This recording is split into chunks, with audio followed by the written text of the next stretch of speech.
হেফাজতের একটা ধরছে, এটা খুব ভালো, এটা দিয়ে একটা যাতা দিয়ে দেওয়া হচ্ছে। স্বাধীনতার পর 6টা মাসও সবাই যায় নাই।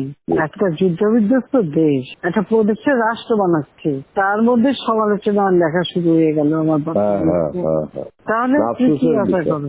আমি কিছু আশা করি না। জি না, এটা আমরা তো দেখছি, ওই যে আব্বা যখন ডাইরেক্টর মিলিটারি অপারেশন ছিল সরাই দিল ওনারে, সরাই দেওয়ার পরে আপনি হয়তো এই কাহিনীটা জানেন না, ওনাকে ওই সময় সরাই দেওয়ার 3 মাস পরে, উনি তো ডাইরেক্টর মিলিটারি অপারেশন ছিলেন, ওনারা সরাই দেওয়ার পরে তারপর 3 মাস পরে এই যে হত্যা হলো, এই বঙ্গবন্ধু এবং যে পরিবারের হত্যা হলো। আপনি এই কাহিনীটা জানেন কিনা? পরে আমাদেরকে নিয়ে এই ক্যান্টনমেন্ট থেকে আমাদেরকে তাড়াই দিল, তাড়াই দেওয়ার পর আব্বারে ধরে নিয়ে 1 বছর জেলে রাখলো। এই জিয়া রহমান ফাঁসি দিবে, ট্রায়াল করবে, এই অবস্থায় রাখলো 1 বছর। আর ওনারে আর্মিতে একটা লোক খালি ডিসমিস করছিল, এই সেনাবাহিনীর লোকরে, সেটা আব্বারে করছিল, আর কোন লোকরে ডিসমিস করে নাই। আব্বা ওয়াজ ডিসমিস মানে ফকির আর কি, রাস্তায় নামাই দিল, মানে কোনো পেনশন পাবে না, কোনো কিছু পাবে না, এত ক্ষোভ ছিল। তারপরে তো এটা তো 75 সালের কথা বলছি। আর আমাদের বাড়িতে এসে যে আর্মি ঢুকে মানে যে ভাঙচুর করছে, ওরা আব্বা তো বাসায় নাই, ওরা আম্মা ছিল, আমরা ছোট, আমরা আমরা সামনে যাইতে পারবো না, দরজা খুলতে পারবো না। পরে সেই আর্মির সব ওই যে যারা সিপাহী বিপ্লব করছে ঘরের ভিতরে এসে, আমরা ঘরের পিছনে পালিয়েছিলাম, আমি আর আমার বোন। আমার মা তখন পরে মা ওই সামনে দরজা খুলছে, কর্নেল মালিক কই? বলে কর্নেল মালিক তো নাই বাসা। মিথ্যা কথা বলতেছেন? বলে আইসা দেখো তাহলে। তারপরে তারা চলে গেছে। পরে আমরা ক্যান্টনমেন্ট থেকে পালিয়ে, পরে 1 বছর পালিয়ে থাকলাম, ওই বিভিন্ন জায়গায় আমরা পালিয়ে থাকলাম। ওইটা প্রথমত জেলে ঢুকায় রাখলো, তারপর থাকলাম পালিয়ে। এইরকম অনেক বার গেছে। তারপর আমাদের বাড়িতে এসে গুলি গালাজ করছে। ওই যে যেখানে খালেদা জিয়া থাকতো, আপনার যে বাড়িটা, ওই যে বাড়িটা ছিল, সেই বাড়িটা তো যে এখন আপনি এদেরকে দিচ্ছেন, ওই যে আর্মির সব যারা হত্যায়, হ্যাঁ, ওই বাড়ির উল্টা আমরা থাকতাম। ওইখানে টিনের চালওয়ালা ঘর ছিল, ওয়াল করা ঘর ছিল তখন, ওই 73-74 সালে আর কি।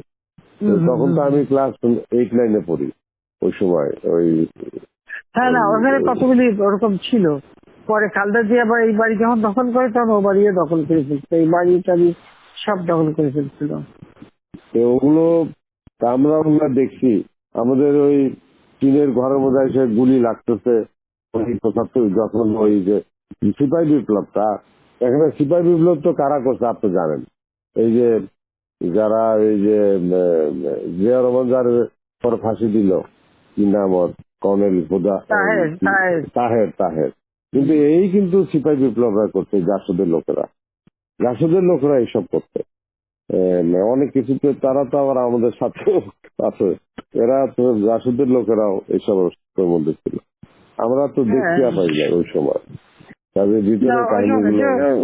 জাসদের তোমার বিপ্লবী নেতা, তোমার ওই যে আমাদের কাপালি সিরাজ আলম খান থেকে শুরু করে সব মিলে তারাই তো সব বড় বড়। ওই যে যারা ফাঁসি দিল, ওই কিন্তু জিয়া রহমানকে যে অ্যারেস্ট করছিল, ওই যে খালেদ মোশাররফ, তখন তো বাইর করছে তো তাহের, এবং আর্মির বিপ্লব ঘটাইছে, ই করছে, সিপাহী ভাই বা অফিসারদের অফিসে, এগুলো তো তাহেরই করছে। তাহের জিয়ারে বাইর করে তাদের রাষ্ট্রপতি হওয়ার সুযোগ করে দিচ্ছে, তাহের সে ফাঁসি দিচ্ছে। একদম মানে জিয়া রহমান তো তার মানে কাজ হয়ে গেলে তার উড়াই দাও। তোমার তাহেরের বউরে ইনুরা, আমরা যখন 2009 সালে সরকার গঠন করলাম, তখন এমপি বানালো।